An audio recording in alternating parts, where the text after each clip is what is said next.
everyone, welcome to the sociology class. So today we are going to do sociology mock part 2. We have already done part 1. We are doing these mocks for your CUET PG and NET 2024 exam. In every mock we will solve 100 questions. Okay. And one thing that I would like to tell is after the mock you have to check the comment section, क्योंकि कभी कभी human error हो जाती है, कुछ गलतियां मुझसे हो जाती हैं, कभी कभी क्वेश्चन में भी गलती हो जाती है. So it is better that you see the pinned comment. जो भी करेक्शन होगा मॉक में वो आपको कमेंट में ही मिलेगा. Okay, I am your educator Bharvi Bharadwaj and this is the Telegram channel that you must join if you are preparing for any sociology exam. These mocks are very important for your preparation.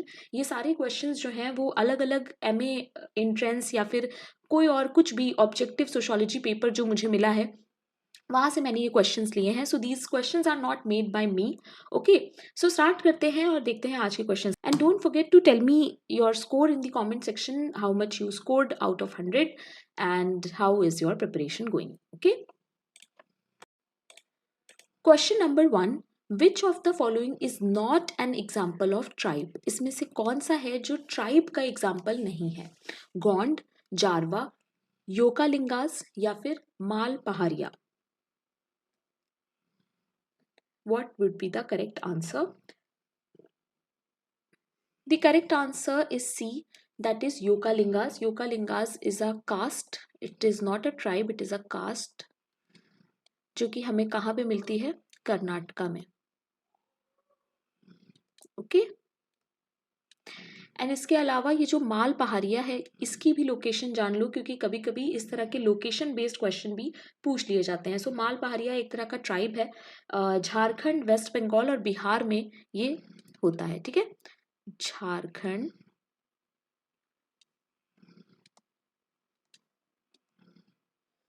Waste Bengal and Bihar. ठीक है, तो गोंड और जारवा जो tribes हैं इनकी location आप मुझे comment में बताइएगा. Next question, which of the following is not an example of dominant caste as defined by M.N.. Srinivas. Dominant caste इसमें से कौन सी नहीं है? डोमिनेंट कास्ट पे ऑलरेडी एक वीडियो अवेलेबल है चैनल पे, मैंने रिसेंटली बनाया है. If you don't know what is the concept of dominant caste, please उस वीडियो को देखना because it is a very important topic. ठीक है, सो डोमिनेंट कास्ट इसमें से कौन सी नहीं है? जाट्स, मराठास, पट्टीदार्स या फिर मुंडा. Very easy, the correct answer is D, that is Munda. Munda is not a dominant caste, it is a tribe. Okay. Question number 3, according to Karl Marx, it is a subjective feeling, a sense of powerlessness and isolation, and it is also a structural analysis of economic system that deprive men from both the fruits of their labor and control over work. ये एक subjective feeling होती है, मतलब ये change हो सकती है जिसमें कि आपको एक पावरलेसनेस फील होती है, एक आइसोलेशन फीलिंग होती है आपको. ठीक है, सो कार्ल मार्क्स का कॉन्सेप्ट है, ये भी याद रखना. Anomie, alienation, surplus value, class struggle, इनमें से कौन सा ऐसा है जिसमें हमें पावरलेसनेस फील होता है, आइसोलेशन फील होता है? Okay, the correct answer is B, that is alienation. Alienation पे ऑलरेडी एक वीडियो है, नहीं पता एलियनेशन क्या होता है तो उस वीडियो को देखो. Okay, question number 4, data that has been observed, experienced or recorded close to the event are the nearest one can get to the truth. ऐसे डेटा की बात कर रहा है ये जिसे हम ऑब्जर्व कर सकते हैं, एक्सपीरियंस कर सकते हैं, रिकॉर्ड कर सकते हैं इवेंट के बहुत क्लोजली. ठीक है, और इससे आप ट्रुथ के बहुत ही नियरेस्ट होते हो. तो primary data, secondary data, indicator या फिर वेरिएबल.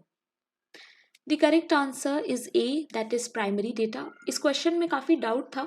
इफ़ यू थिंक कि इसका आंसर कोई और होगा you can tell me in the comment section with the logic that you are going with. ठीक है, मुझे कमेंट में आप बता सकते हो.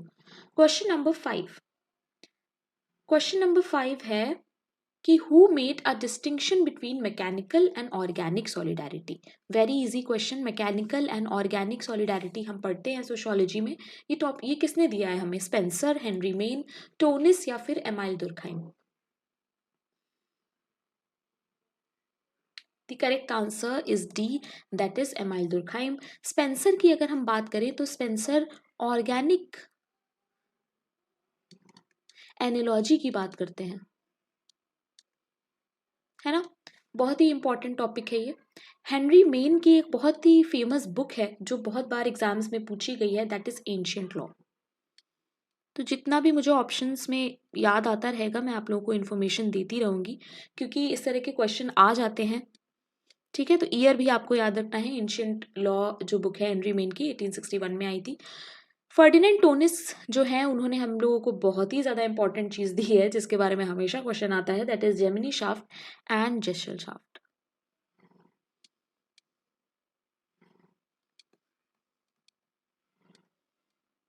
Okay, my pen is not working properly so the writing is very bad. But आपको क्या करना है कि जेमिनी शाफ्ट और जेसल शाफ्ट का जो मीनिंग है जो टॉनिस ने हमें दिया है, सोसाइटी एंड कम्युनिटी और एसोसिएशन, वो आपको मुझे बताना है कि कौन सा है, ठीक है। That is your homework, late me know in the comment section. Question number 6, who was the sociologist who defined social action, perspective, and focus in Verstehen? Social action is a big keyword here, and Verstehen is a big keyword. Karl Marx, Peter Berger, Radcliffe Brown, Max Weber. The correct answer is D, that is Max Weber. Question number 7, who distinguished two types of social bonds which was termed as Gemini shaft and Jessel shaft? So अभी हम लोगों ने इसके बारे में बात की है. The correct answer is C, that is Ferdinand Tönnies. Okay. Question number 8. It is conceived in terms of the control of man over things, a control which recognized by society, more or less permanent and exclusive. It may be private or common. क्या कह रहा है कि एक ऐसी term की बात हो रही है जहां पर थिंग्स पे इंसान का कंट्रोल होता है, ठीक है। मैन का कंट्रोल है थिंग्स पे, और वो कंट्रोल सोसाइटी रिकॉग्नाइज भी करती है। वो परमानेंट भी हो सकता है, एक्सक्लूसिव भी हो सकता है, प्राइवेट भी हो सकता है और कॉमन भी हो सकता है। फैमिली, किनशिप, प्रॉपर्टी, इकोनॉमी, इस तरह के क्वेश्चन भी सीयूईटी बहुत पूछता है, जिसमें आपको एक डेफिनेशन सी दे दी जाएगी एंड आपसे पूछा जाएगा किस टर्म की बात हो रही है। The correct answer is C, that is property. Property private भी हो सकती है, कलेक्टिव भी हो सकती है, और प्रॉपर्टी ही में ऐसा होता है कि जो मैन है वो थिंग्स यानी कि जो चीज़ें हैं उन पर उसका कंट्रोल पूरी तरह से होता है। Question number 9. A research technique through which standardized data is collected from a large number of people. This data is usually in a statistical form.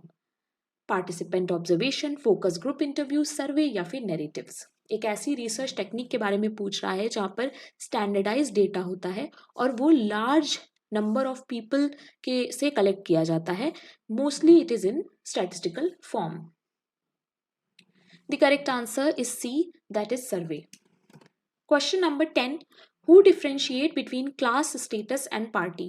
Class status और पार्टी की बात कौन करता है? Max Weber, Emile Durkheim, Karl Marx, Kingsley Davis या फिर W.E. Moore.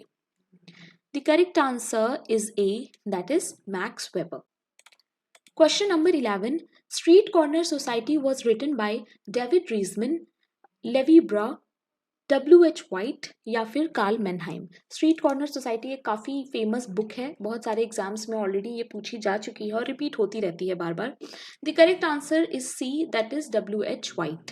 Question number 12. Looking glass self was coined by. Looking glass self भी बहुत इंपॉर्टेंट कॉन्सेप्ट है जो कई बार पूछा गया है। Charles Cooley, M H Mead नहीं होगा ये, this is G.H. Mead, okay, not M.H. Anthony Giddens या फिर Spencer. The correct answer is A, that is C.H. Cooley. Question number 13. Assembly line is associated with. Assembly line किससे associated है? Media house, factory, bidi making या फिर agriculture. The correct answer is B, that is factory. Factory के concepts जो हम पढ़ते हैं उसमें हम देखते हैं assembly line, okay. Question number 14. The policy of apartheid in South Africa was related to what? जो हम लोग apartheid concept पढ़ते हैं साउथ अफ्रीका में, या यू कैन से NCERT में ये चीज़ काफ़ी मेंशन है, तो इसमें क्या होता है, ये किस चीज़ से रिलेटेड है? Untouchability, caste discrimination, separation of races या फिर social inequality. The correct answer is C, that is separation of races. Question number 15. when things, it is not think, it is think. Okay, when things that were earlier not traded in the market becomes commodities, ऐसी चीजें जो पहले market में नहीं थी और उन्हें भी प्रोडक्ट बना के बेचा जाने लगे, उसे हम, इस प्रोसेस को हम क्या कहेंगे? कंजम्पशन, कैपिटलिज्म, कमर्शियलाइजेशन या फिर कमोडिफिकेशन। बहुत इजी है, ऐसे समझो कि कोई एक चीज है, ठीक है, ए, ये पहले लोग अपने पर्सनल कंजम्पशन में रखते थे, ये कोई प्रोडक्ट नहीं था, बट अब ये मार्केट में आ चुका है, अब इसे भी एक कमोडिटी बना दिया गया है, पहले ये एक कमोडिटी नहीं था। ठीक है, सो इसे क्या कहेंगे? इसे कहेंगे commodification. Okay, question number 16, critical theory is associated with London school of economics, Frankfurt school, Delhi school of economics या फिर Cambridge school. The correct answer is B, that is Frankfurt School. Question number 17. Marwaris are a classic example of what? Marwaris कौन से इसमें से example में आएंगे? Tribe, caste, business community, religious group. This also I would keep in doubt. The correct answer according to me is C. मेरे हिसाब से मारवारीज को हम लोग बिजनेस कम्युनिटी का एग्जाम्पल कह सकते हैं, बट इफ यू थिंक कुछ और भी होगा, late me know in the comment section. Question number 18. A ranking of statuses within an organization according to some criteria of evaluation accepted as relevant within the system. इसमें से कौन सा ऐसा है सिस्टम जिसके बारे में हम बात कर रहे हैं, जिसमें रैंकिंग ऑफ स्टेटसेस होता है? एक ऑर्गेनाइजेशन में बहुत सारी रैंकिंग्स होती हैं, hierarchy, race, gender, class. Very easy question.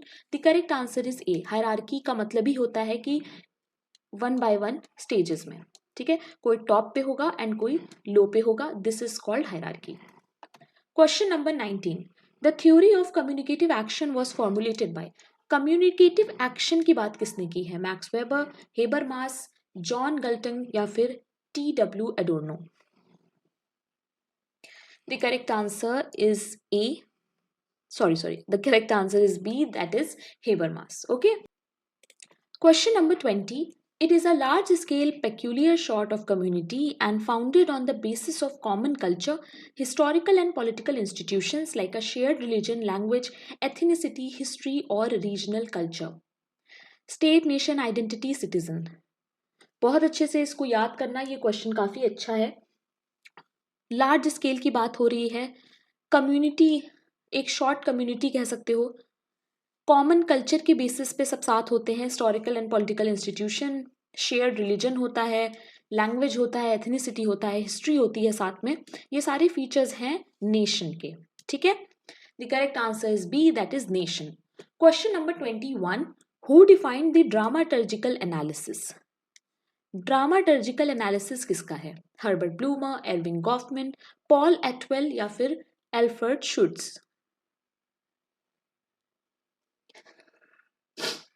The correct answer is B, that is Ervin Goffman. Question number 22. Gunnar Myrdal in his massive study of South Asia countries, South Asia countries पे जो इन्होंने study की है Gunnar माइड्राल ने, उस book का नाम पूछा है। Indian cities, Asian drama, third world या फिर welfare cities.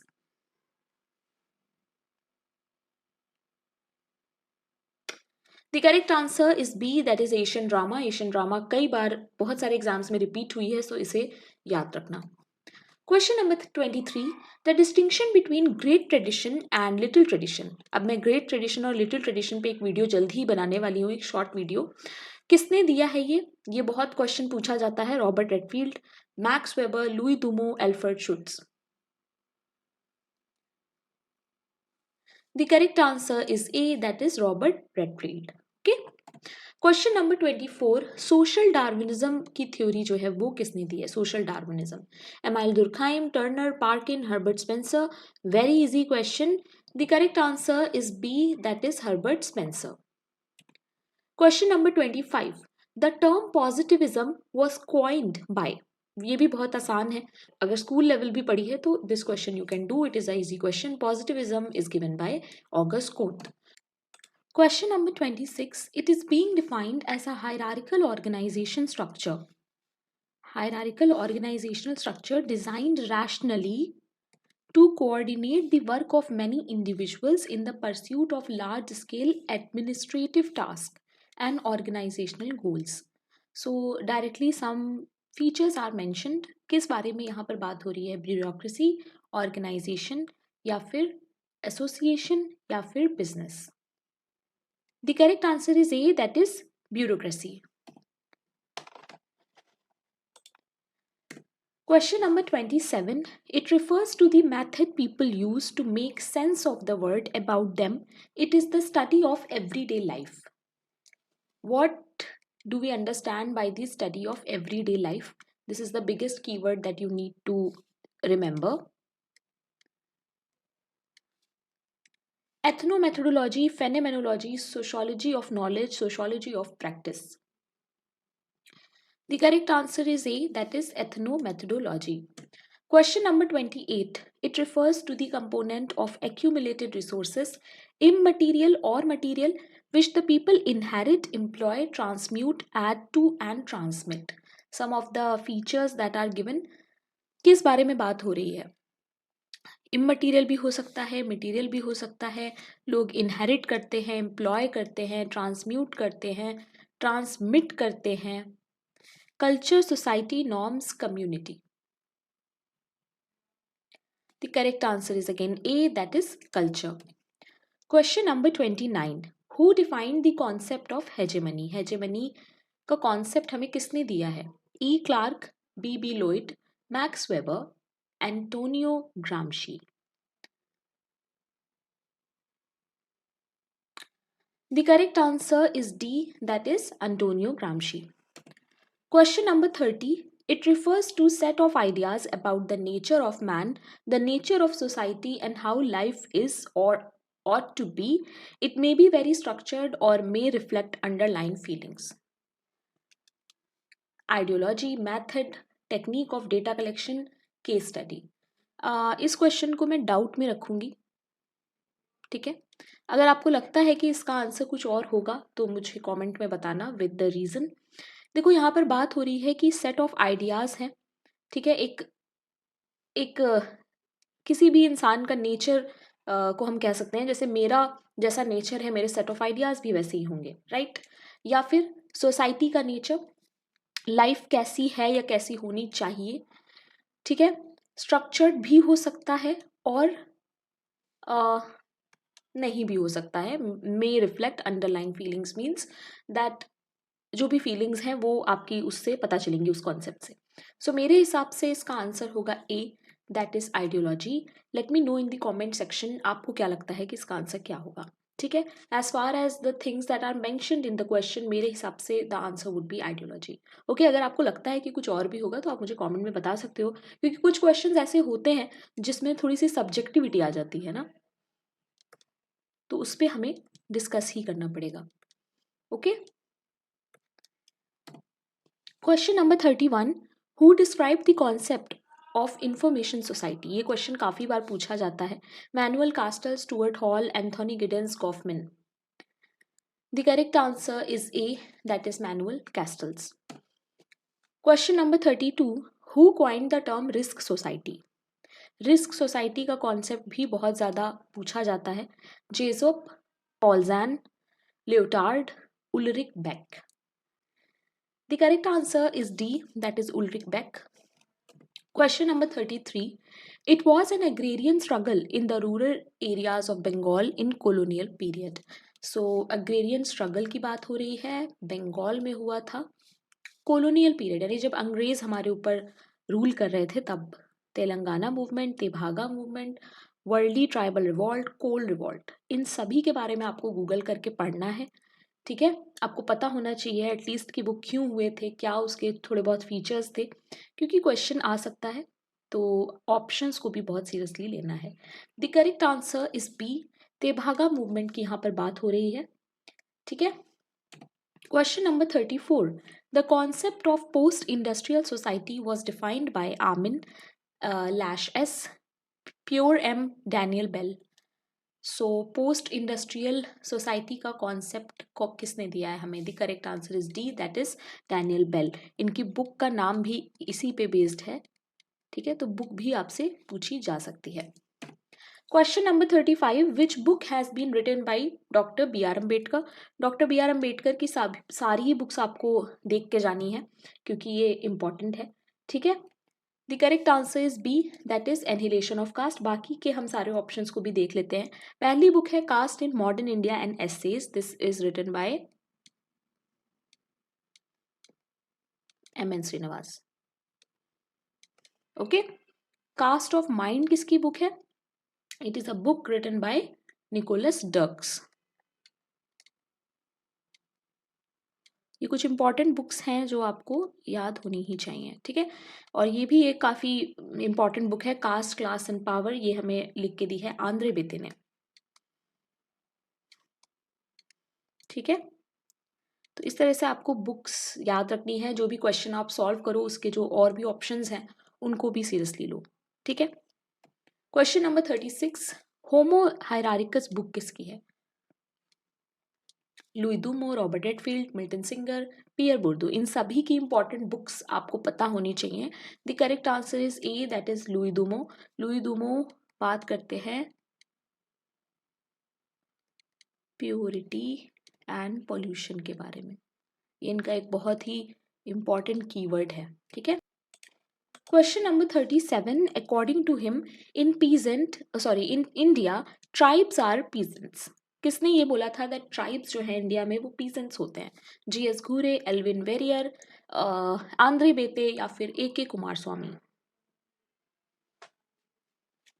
The correct answer is B, that is Elwin Verrier. Question number 38, M.N. Srinivas defined it in terms of sizable amount of arable land holding, strength of numbers, high place in local hierarchy। यहाँ पर किसकी बात हो रही है? Sanskritisation, Brahminisation, westernisation या फिर dominant caste? The correct answer is D, that is dominant caste. Question number 39. It refers to a range of political activities that are founded in the shared experiences of particular marginalized group such as gender, race, ethnic group, etc.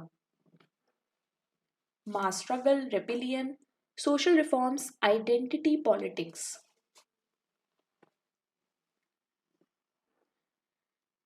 The correct answer is D, that is identity politics. Identity politics का मतलब होता है कि जिसमें हम political activities, ठीक है, कि जो experiences होते हैं जेंडर के साथ, रेस के साथ, एथनिक ग्रुप के साथ, उसे हम इसमें स्टडी करते हैं।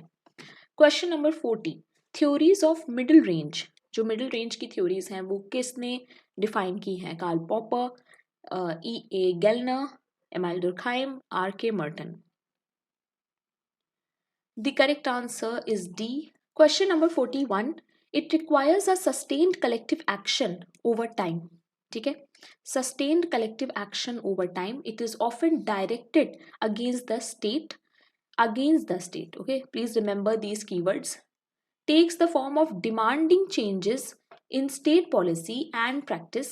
It must be marked with some degree of organization. कुछ डिग्री का ऑर्गेनाइजेशन होता है, लीडरशिप होती है और शेयर्ड ऑब्जेक्टिव और आइडियोलॉजीज होते हैं। ये सब किस चीज़ में होते हैं? ये एक टॉपिक है जिसके फीचर्स मेंशन्ड है। इस क्वेश्चन के थ्रू आप पूरा टॉपिक ही पढ़े ले रहे हो, ठीक है। तो क्या है वो? Social movement, social change, mobilization या फिर social action? The correct answer is A, that is social movement. ये सभी जो ऊपर मेंशन है ये कुछ नहीं बस सोशल मूवमेंट के फीचर्स हैं। मैंने ऑलरेडी सोशल मूवमेंट के बारे में पढ़ा रखा है, सोशल मूवमेंट क्या होता है, उसके क्या फीचर हैं। तो वो वीडियो अगर देखा है तो वहाँ से आप ये क्वेश्चन ईजिली कर सकते थे। Question number 42, Jharkhand movement was for separate state, forest right, human right, tribal right. तो आपको कुछ इंपॉर्टेंट मूवमेंट्स हैं जिनकी लिस्ट मैं बहुत जल्द प्रोवाइड करूंगी, जिसमें आपको पता चलेगा कौन सा मूवमेंट कहाँ हुआ था, किस बारे में था, ठीक है।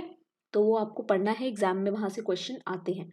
द करेक्ट आंसर इज ए। याद रखना, झारखंड मूवमेंट जो था वो एक सेपरेट स्टेट के बारे में था। जो लोग जो थे वो सेपरेट स्टेट की डिमांड कर रहे थे, ठीक है। Question number 43, it is a common practice to pre test, देखो कीवर्ड यहीं पे है, pre-test the questionnaire on small number of people, ठीक है, before it is used in earnest, this is called what? मतलब हम पहले एक छोटे एरिया में टेस्ट कर कर देख रहे हैं स्मॉल नंबर ऑफ पीपल के साथ, और बाद में हम करेंगे बड़े एरिया पे। ठीक है, तो ये वाला कॉन्सेप्ट किस में होता है? Survey design, census, pilot study, sampling. The correct answer is C. कभी भी हम इस तरह की कोई स्टडी करते हैं तो उसे हम कह देते हैं पायलट स्टडी। ठीक है, question number 44, this is an American term use to describe workers in manual industry. अब ये बहुत सही क्वेश्चन है, यहाँ पर काफ़ी ऐसे टर्म्स हैं जो आपको पता होने चाहिए। सो मैनुअल इंडस्ट्री की अगर हम बात करें, मैनुअल इंडस्ट्री में जो वर्कर्स काम करते हैं उन्हें हम क्या कहते हैं? Pilot collar, white collar, red collar, blue collar. The correct answer is D. याद रखना, मैनुअली जो लोग काम करते हैं उन्हें हम कहते हैं ब्लू कॉलर। ठीक है, बाकी के भी देख लेते हैं। रेड कॉलर कौन होता है? रेड कॉलर वो होते हैं जो गवर्नमेंट के लिए काम करते हैं। ठीक है, गवर्नमेंट वर्कर, जैसे कि हो गया आईएएस। मैनुअल वर्कर का एग्जाम्पल क्या हो जाएगा? मैकेनिक। ठीक है, जो मैनुअली काम करता है, जिसमें कोई भी टेक्नोलॉजी, कोई भी मशीन यूज नहीं होती। ठीक है, व्हाइट कॉलर कौन से होते हैं? व्हाइट कॉलर वो होते हैं जो कॉरपोरेट में काम करते हैं, कॉरपोरेट सेक्टर या कॉरपोरेट वर्कर। ओके, जैसे कि कोई अकाउंटेंट, यू कैन से एक अकाउंटेंट एक व्हाइट कॉलर हो जाएगा। ठीक है, ये सब आपको याद रखना है। एक और होता है जिसे हम कहते हैं पिंक कॉलर। पिंक कॉलर का मतलब होता है वुमेन वर्कर्स। ठीक है, ऐसी जॉब्स जिसमें ज़्यादातर वुमेन एम्प्लॉयड होती हैं, जैसे कि हो गया हमारा टीचर और नर्स, है ना। अच्छा, पायलट कॉलर क्या होता है, ये आप मुझे सर्च करके बताना कि ऐसा टर्म एग्जिस्ट करता है या नहीं करता है, और अगर करता है तो इसका क्या मतलब होता है। ठीक है, question number 45, the notion of time slavery. Time slavery जो है वो किससे रिलेटेड है topic? Construction site, IT sector, brick kiln, या फिर school? The correct answer is B, IT sector से रिलेटेड है टाइम स्लेवरी। टाइम स्लेवरी का मतलब क्या है? Slavery according to time. Okay, question number 46, according to Jan Breman 1985, foot loose होगा ये, not fuse labour, it is foot loose labour. ठीक है, इसका मतलब क्या होता है, जिसे मैं कट कर देती हूँ। ठीक है, migrant worker, professional worker, bureaucrats, या call centre worker, according to Jan Breman. The correct answer is A, that is migrant worker, और you can say agricultural labour. ठीक है, ये भी हो सकता है यहाँ पर, तो ये भी याद रखना, कभी कभी ऑप्शन में अगर ये मेंशन हो तो ये भी हो जाएगा इसका आंसर।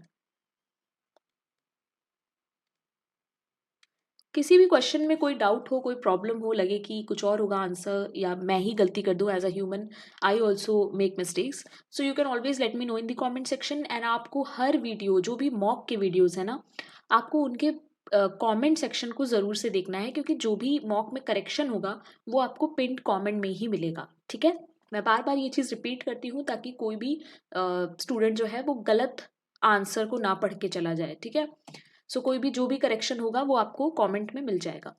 नक्सलबारी क्या होता है? Naxalbari is what? Maoist movement, tribal movement, village in West Bengal, village in Andhra Pradesh? The correct answer is A, that is Maoist movement. Question number 48, a reference to a source of information or quotation given in a text. This is usually in abbreviated form to enable the full details to be found in the list of references. ठीक है, एक तरह के reference के उसकी बात हो रही है कि जब हम कोई भी टेक्स्ट हम लोग बनाते हैं तो उसमें जो हम लोग रेफरेंस होता है, एब्रीवेटेड फॉर्म मतलब शॉर्ट में डालते हैं, उसे हम क्या कहते हैं? Concept, category, coding, citation. जो भी रेफरेंस आप मेंशन करते हो अपने टेक्स्ट में, जहां से भी आपने रेफर किए हैं चीजें। The correct answer is D, citation बोलते हैं इसको। Question number 49, communication in the form of words as speech और राइटिंग और इवन एटीट्यूड एंड जेस्चर।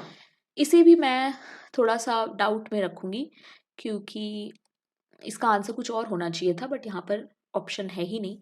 सी है, डिस्कोर्स है इसका आंसर, बट डिस्कोर्स का जो मतलब होता है वो कम्युनिकेशन ही होता है, बट एटीट्यूड एंड जेस्चर वाला पार्ट जो है वो मुझे नहीं लगता डिस्कोर्स में आना चाहिए। बट इफ़ कोई डाउट होगा या इसमें कोई करेक्शन होगा तो मैं कमेंट में बताऊंगी, otherwise we are going with the option C, because C is directly related with your communication. ठीक है, question number 50। So half question we have done today. Let me know अभी तक आपने कितना स्कोर किया है। According to him power is something that is not concentrated in one place और in one hand. किसने कहा था कि पावर जो है वो एक जगह पर नहीं होती है। ठीक है, power is intimately linked with knowledge, और इन्होंने कहा था पावर जो है वो नॉलेज से होती है, जिसको जितनी नॉलेज होगी उसके पास उतनी पावर होगी, which ultimately produces one another. ठीक है, Michel Foucault, Karl Marx, then Lyotard and Baudrillard. The correct answer is A, that is Michel Foucault. Question number 51. Who described the concept of pattern variable? Robert K Merton, Talcott Parson या फिर Karl Marx, Paul Hodkinson. The correct answer is B. Pattern variable is a concept given by Talcott Parsons. Question number 52. Feminist standpoint epistemology was defined by. Feminist stand point epistemology जो है वो किसने दिया है हमें? Sandra Hardinge, सारा Thornton या फिर Andy Furlong, Pamela Abbott. The correct answer is A, that is Sandra Harding. Question number 53. According to him, science was characterized by a commitment to a scientific paradigm. कुछ और देखना ही नहीं है. Scientific paradigm किसका keyword है? Charles Darwin, Thomas Kuhn, Stuart Stein, टीला Sanders. The correct answer is B, that is Thomas Kuhn. Thomas Kuhn की एक बहुत फेमस बुक भी है, मुझे कमेंट में उसका नाम बताइए. ठीक है. Question number 54. A descriptive statistics that gives the measurement of location of most commonly. Mean, median and mode किस में आता है? Central tendency, scales of measure, frequency polygon, bell curve. Very easy question. The correct answer is A. ये तीनों ही जो है वो central tendency में आते हैं. ठीक है. Question number 55. The small part of whole population selected to show what whole is like. There are two main types, random and non-random. ठीक है, एक बड़ा पॉपुलेशन है, ओके, उसमें से हमने एक छोटा पार्ट ले लिया और इसकी और इसकी कैरेक्टरिस्टिक्स होंगी जो वो सेम होंगी.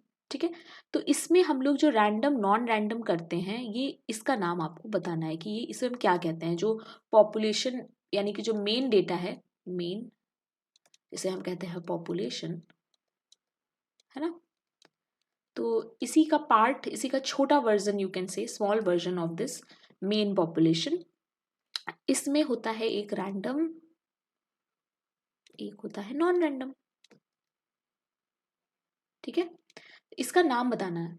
Preposition, research question, sample, semiotics. The correct answer is C. Population का जो एग्जैक्ट वर्जन हम स्मॉल निकालते हैं उसे हम लोग क्या कहते हैं? सैंपल. ठीक है. Question number 56. An attitude of regarding one's own culture or group as inherently superior. ये क्वेश्चन बहुत बार रिपीट हो चुका है. Ethnocentrism, exogamy, ethnic consciousness, ethos. The correct answer is A, that is ethnocentrism. Ethnocentrism का मतलब होता है कि अपने कल्चर को सुपीरियर मानना. ठीक है. Question number 57. Participation observation involves what? A total immersion in community being studied, taking sides in conflict and splitting the communities, doing exactly as other people do in the community, then showing a sympathetic interest in the community and its activity. देखो यहाँ पर क्या है कि A, C और D तीनों ही participation observation का part हो सकते हैं. इस क्वेश्चन को शायद होना चाहिए था कि इसमें से कौन सा नहीं है, तो आंसर हो जाता B, बट इस क्वेश्चन को मैं डाउट में ही डालूंगी. ठीक है, जामिया का है ये question and the answer that I am going with is a. ठीक है, मेरे हिसाब से इसका आंसर ए होगा, क्योंकि पार्टिसिपेशन ऑब्जर्वेशन का मतलब यही होता है कि जब आप किसी भी सोसाइटी को या किसी कम्युनिटी को स्टडी कर रहे होते हो तो आप पार्टिसिपेशन ऑब्जर्वेशन अगर कर रहे हो तो आप उसका एक पार्ट बन जाओगे, एकदम उसी के जैसे बन के रहोगे वहाँ पे, ठीक है। So I think the correct answer would be A. Let me know in the comment section what do you think. I know this question is little confusing because A C D तीनों ही सही option है, ठीक है। Question number 58, which of the following is a feature of tribe. इसमें से कौन सा है जो सबसे सही फीचर है ट्राइब का। Hierarchical, common caste, common language, untouchability.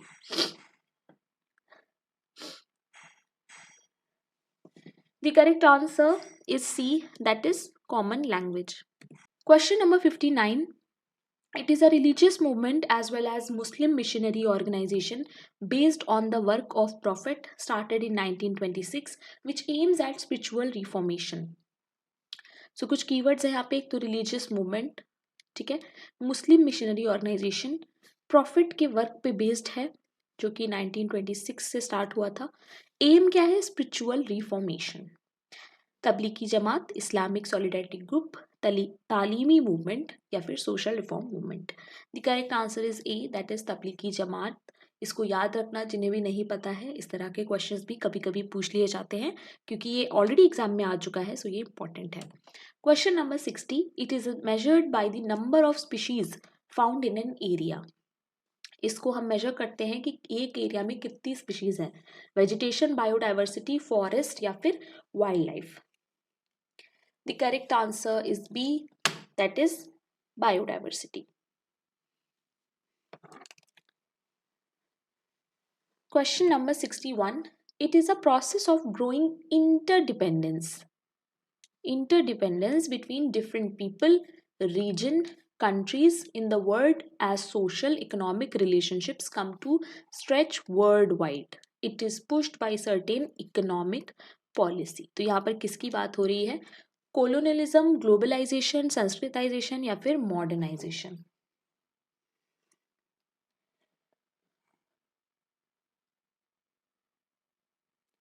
The correct answer is B, that is globalization. Question number 62. In traditional Indian society, the system by which each caste group rendered certain services to other caste groups was called वर्णा system, जाति system, जजमानी system या फिर जमींदारी system. ऐसा कौन सा system है जिसमें कि सर्विसेज की बात हो रही है, each caste group rendered service to other caste, एक कास्ट दूसरी कास्ट के लिए सर्विस करती है। The correct answer is C, that is jajmani system. Question number 63. Kinship relationship is established through blood ties, marriage and blood ties, adoption and marriage, blood ties, marriage and adoption. The correct answer is B, that is marriage and blood ties. Question number 64. Patriarchy, the literal meaning of this term is what? Rule of husband, rule of brother, rule of father, rule of male partner. Patriarchy का literal meaning क्या होता है?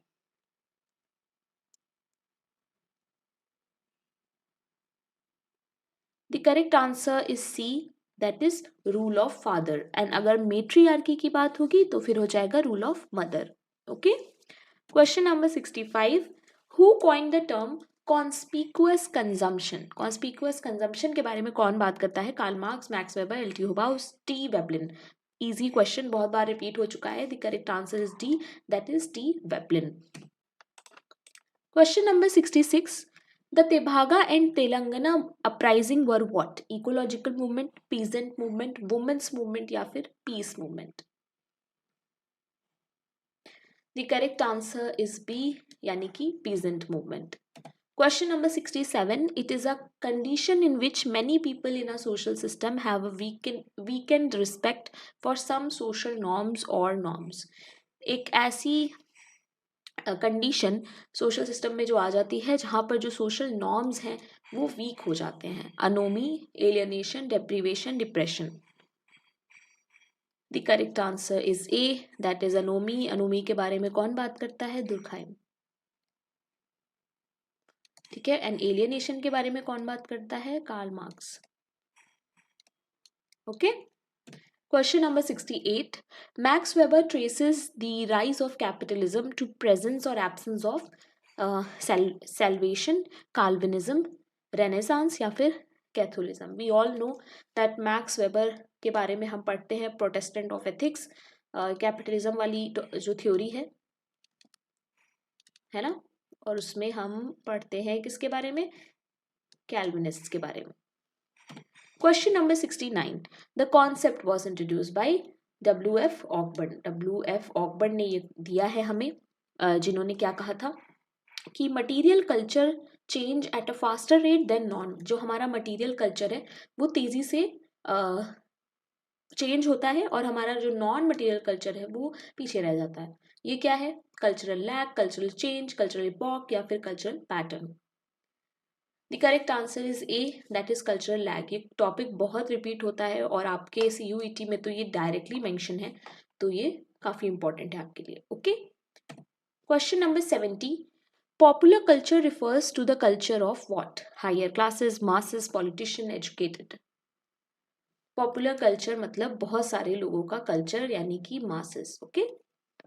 Question number 71. According to the Muslim law mehr is what? Muslim law के according मेहर क्या होता है? The fee of marriage ceremony to be paid to the qazi, penalty paid to the community for ill treating the wife, the amount fixed at the time of marriage to be paid to the bride if divorce happen, the penalty paid by the wife for deserting the husband.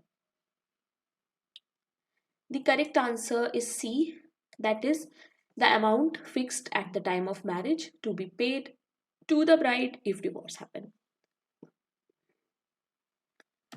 Question number 72. According to him, sociology is a science which attempts interpretative understanding of socialization. Interpretative is a keyword here. Herbert Spencer, Emile Durkheim, Max Weber, Karl Marx. The correct answer is C, that is Max Weber.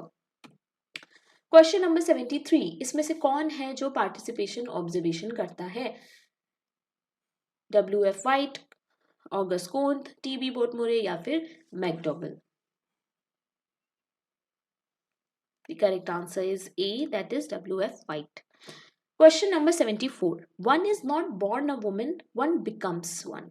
यानी we are not born women, we are made women. ठीक है, ये किसने कहा था? बहुत famous statement है ये, जो हम लोग जेंडर स्टडीज में करते हैं.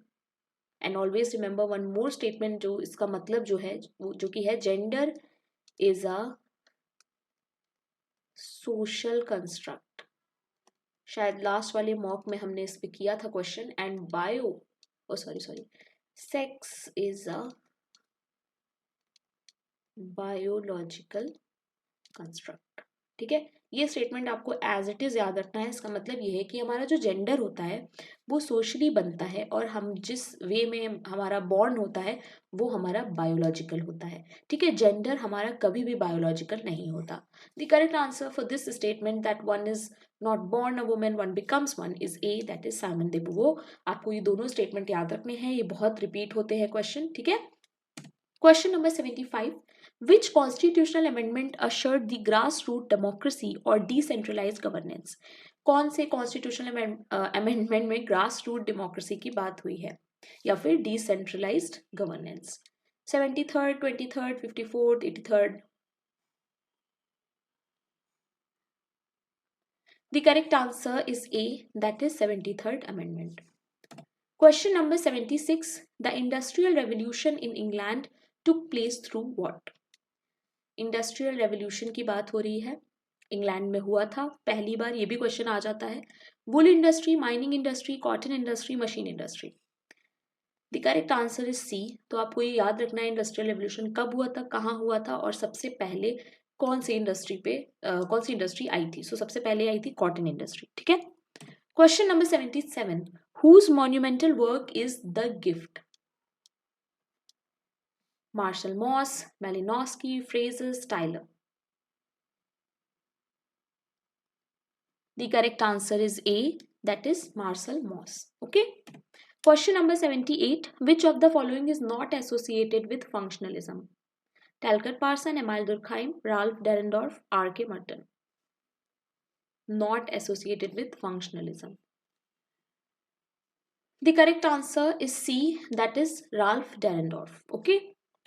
Question number 79. Feminist perspectives are distinctive in sociology because only women can write from a feminist perspective. Other theoretical perspectives have not researched women.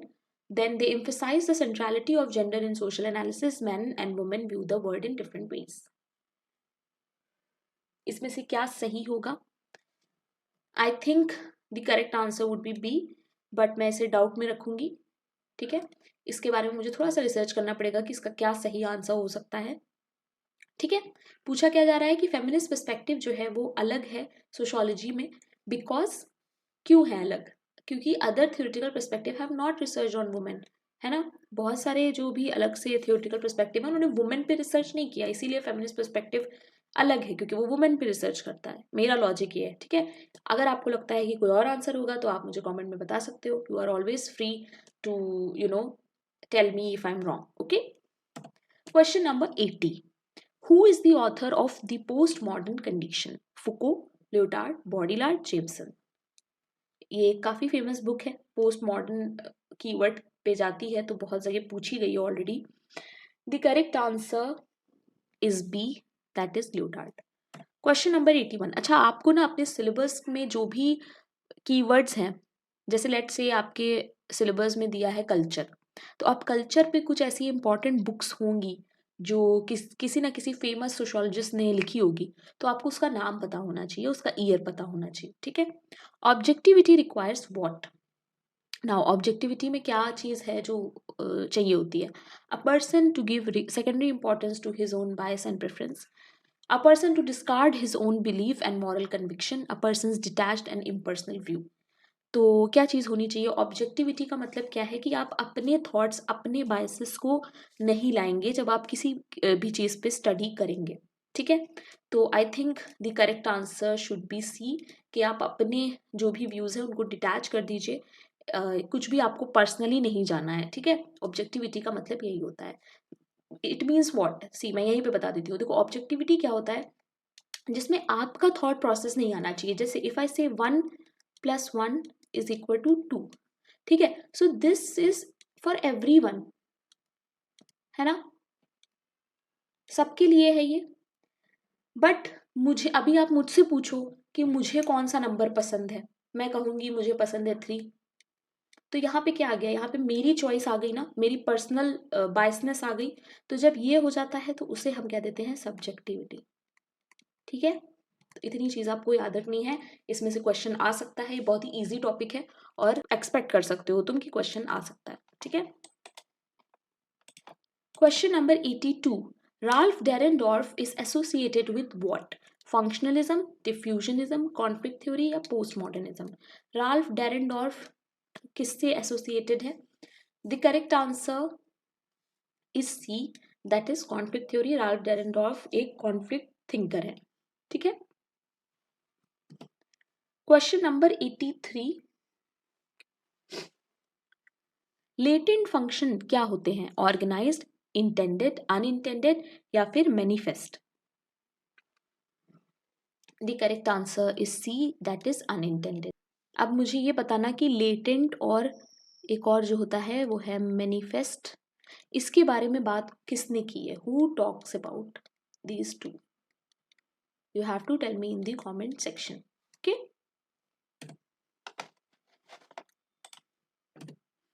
Question number 84. Guidelines for what to wear on a particular occasion. किसी एक particular occasion पे क्या पहनना है, अगर इसके बारे में आपको बताया जाए या पता हो तो ये क्या होगा? Fashion, norm, custom, value? The correct answer is C, that is custom. Question number 85. Homeostasis क्या होता है? कौन सा प्रोसेस है homeostasis? Self regulation, change, social system, assimilation? The correct answer is A, that is self-regulation. Okay. Question number 86. Dash is a form of government in which ruling power belongs to only few people. Only few people है. Dictatorship, democracy, oligarchy, monopoly? The correct answer is C, that is oligarchy. Dictatorship में क्या होता है? Power belongs to one person, power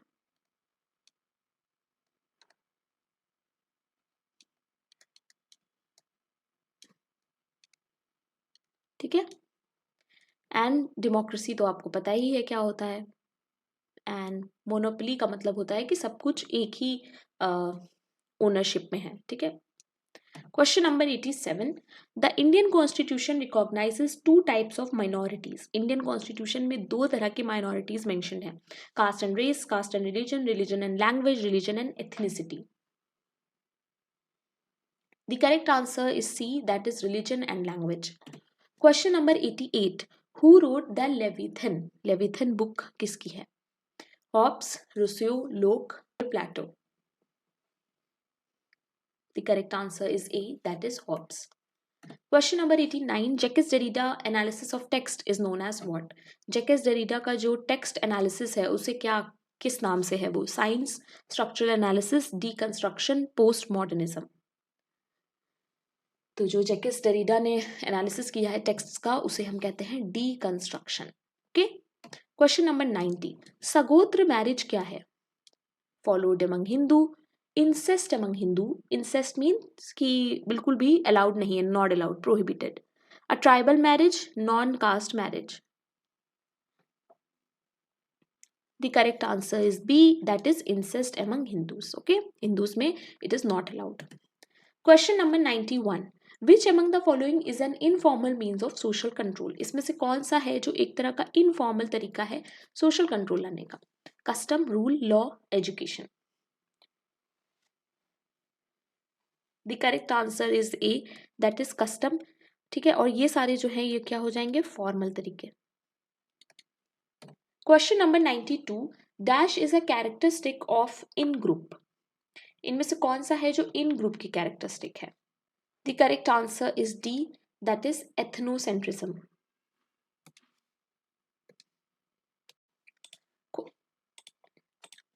Question number 93, functionalism and conflict theories tend towards dash sociological analysis. Functionalist और conflict theory जो होती हैं वो क्या होती हैं? Micro, modern, macro, current. The correct answer is C. Always remember these are the macro sociological analysis. Micro में जो हमारा आता है that is symbolic interactionism. Okay, और इसके बारे में माइक्रो वाले में जो इसके बारे में जो थिंकर सबसे मेन हम पढ़ते हैं वो है G.H. Mead. Okay. Question number 94, snowballing is an example of what? Probability, non-probability, cluster, using the Christmas vacation constructively. Okay, snowballing का किसका एग्जाम्पल है? The correct answer is B, that is non probability. आपको मुझे बताना है कौन कौन से और भी एग्जाम्पल होते हैं नॉन प्रोबेबिलिटी सैम्पलिंग के। Question number 95, the division of sociology into social statistics and social dynamics. किसने डिवाइड किया था सोशल स्टैटिक्स और सोशल डायनेमिक्स में? F Engels, August Comte, Karl Marx, Saint Simon. The correct answer is B, that is August Comte. Question number 96, for Durkheim, which is the simplest form of religion? Animism, totemism, naturalism, manism. The correct answer is B, that is totemism. Question number 97, cultural relativism का मतलब क्या है? Culture is relatively rare, culture evolution is relative, function and meaning of a trait are relative to its culture setting, cultural diffusion is relative. The correct answer is